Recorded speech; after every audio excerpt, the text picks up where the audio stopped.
If we do a good job parenting, our kids grow up, they become adults, but then what do you do with a failure to launch child?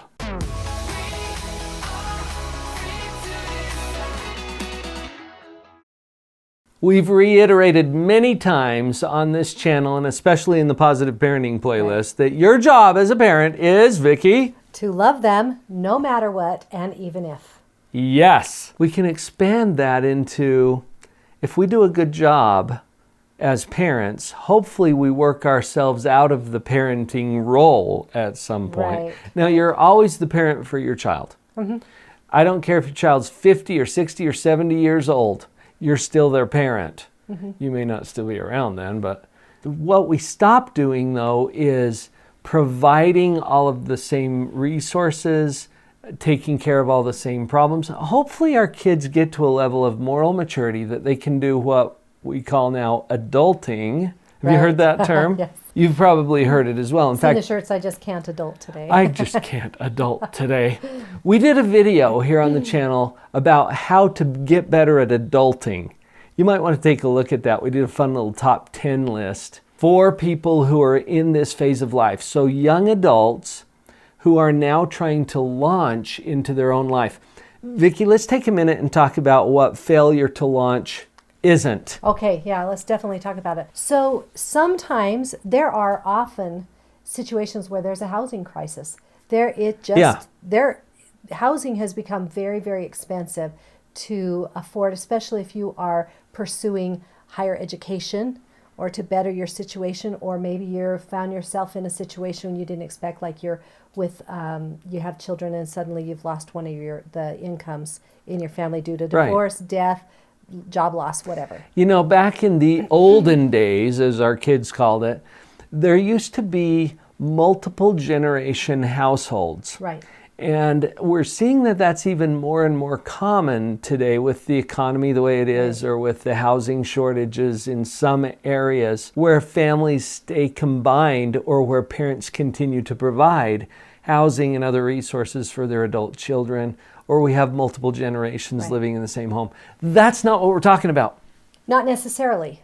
Not necessarily.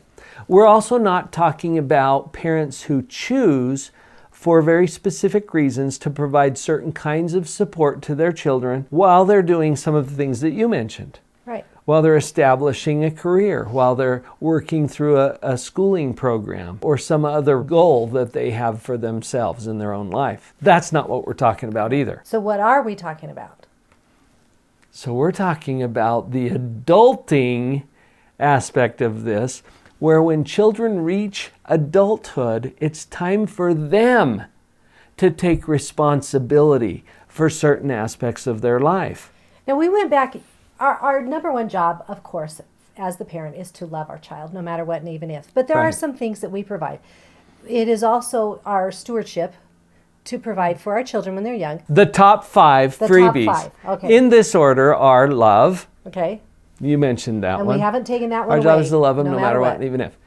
Air. Okay. Now I know you don't provide it, but you don't have any business depriving them of it. Right. Okay, there's reasons why I include that on the list.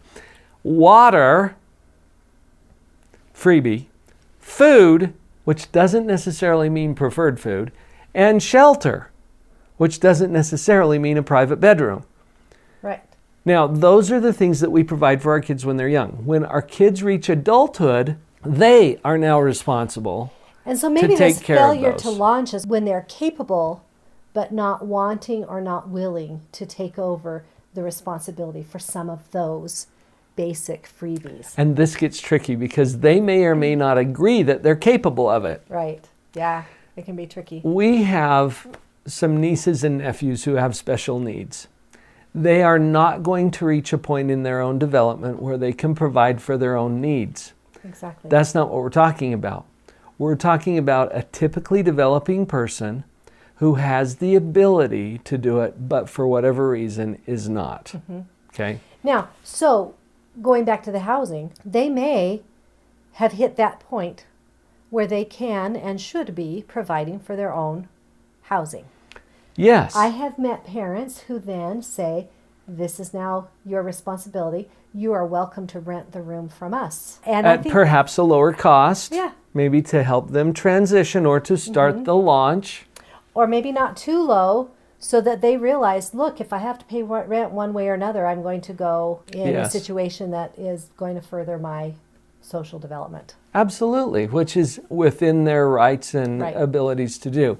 Now, before we get into another part of this conversation, Vicki, I want to acknowledge that as adults, we should honor and treat them as such. So they're no longer your little kids. In fact, when our last one turned 21, I turned to Vicki, you might remember this, and I said, buckle up, honey, we're not driving. Do you remember this? You're still on board for the ride because you're their parents and you love them no matter what and even if, but you don't control the shots. You're not calling the shots. And you stay in the consulting zone, right? But not the control zone. So let's use those sweet communication skills that you've developed over a lifetime of experience, shall we? Go there first. Don't just implement things without talking to them. Open up the communication. Now, they may or may not be willing to communicate with you about that. I've consulted with families where there is an open defiance and resistance toward the launch. I've talked with other families where there's some anxiety that's kicking in and causing them to have a hard time moving out or doing the things that they need to do with their own life. There could be a variety of reasons. But the whole point is, let's use our communication first without just implementing some kind of a new rule or restriction or whatever it is. We need to honor them as adults. Yes. Honor their choices. Hopefully, we have interacted such that we can trust them. We need to give them our trust and say, I trust that you're going to figure this out. That you'll make good decisions for you. I'm here.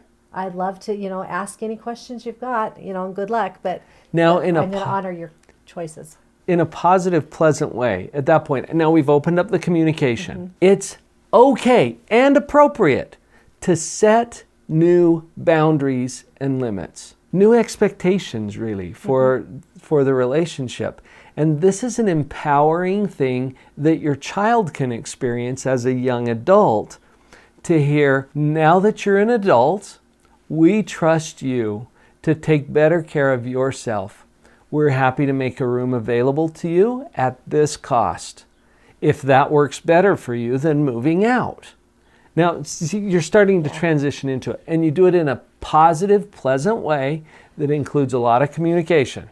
Can I just say that you have to be really, really honest with yourself too, and open. Thank you. Yeah. As a mom, I like to provide things for my kids. I like to do things. I like to make it easy on them. Yeah. And that is really something I have to become very aware of. As my kids have grown, I've realized that I jump in and do a lot of things without communicating and finding out if they even wanted it at first. And that's where that communication. So yes. I think just be very open and aware that part of the concept of failure to launch might rest on my own shoulders as a mom. Right. So just be aware of that and be willing to look at that. Usually your kids want to successfully launch. So we want to empower that and give them an opportunity to stretch a little bit and to grow. There are many bird species who, as their little fledglings get to a certain age and stage of development, the mom will start plucking the fluff from the nest and tossing it out. And it starts to get prickly in there, and it starts to get a little less comfortable. Yeah. And that's okay. You can start to unfluff the nest a little bit. You know what I'm talking about, don't you?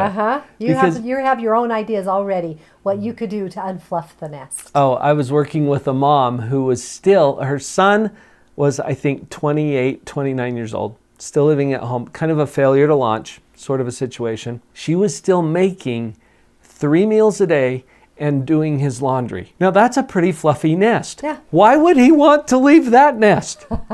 Right? So, and she doesn't do it in a mean sort of way. No. That's not what I'm saying.